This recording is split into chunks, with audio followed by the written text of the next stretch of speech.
Muling ipinakita ng PAW sa pangunguna ng ating hepe, PAW Chief Persida Acosta, ang pakikipagkaisa sa Love for All program ng ating pamahalaan sa inisyatibo ng ating First Lady, Maria Luis Liza Araneta Marcos. Kaugnay po nito, panoorin po natin ang mga naging kaganapan sa Love for All Caravan na ginanap sa Pasig City.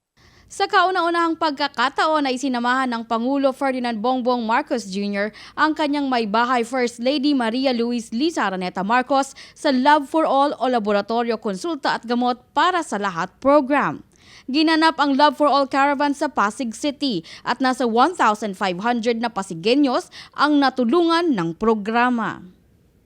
Sa pamamagitan ng programang ito ay matitignan sila ng doktor ng libre at hindi na kinakailangan pang bumiyahe ng malayo dahil sila na ang pinupuntahan. Ang mga proyekto tulad nitong Love for All ay isang napakalaking tulong para sa ating mga kababayan. Layunin nito ang makapaghatid ng maaasahang serbisyo medikal para sa lahat, lalong-lalo na sa mga pinaka-nangangailangan. Mahigit isang taon na rin ang proyektong ito ng ating unang ginang at tuloy-tuloy ang pag-ikot nito sa iba't ibang bayan at mga barangay sa buong Pilipinas, lalo na roon sa mga kababayan nating nasa tinatawag na GIDA o Geographically Isolated and Disadvantaged Areas.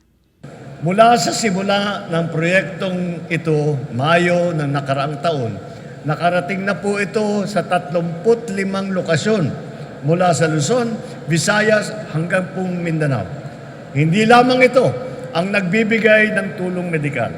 Kasama na rin dito ang ilang pong pampublikong serbisyo. At sa mga ganitong proyekto ay hindi nawawala ang pagtulong at pagsuporta ng Public Attorney's Office sa pangunguna ng ating butihing hepe, PAW Chief Persida Acosta, lalo pa at ang makikinabang rito ay ang mahihirap nating kapwa Pilipino.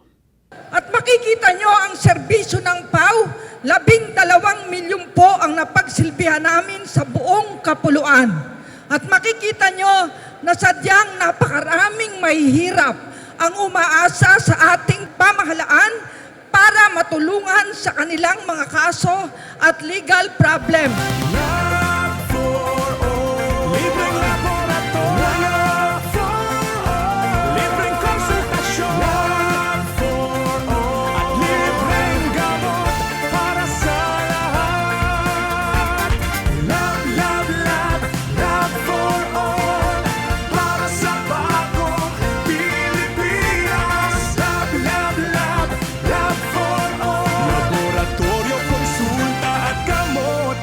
sa lahat. Ako si Geraldine Ranyes para sa #Pala News. Persida Acosta, hustisya ng masa.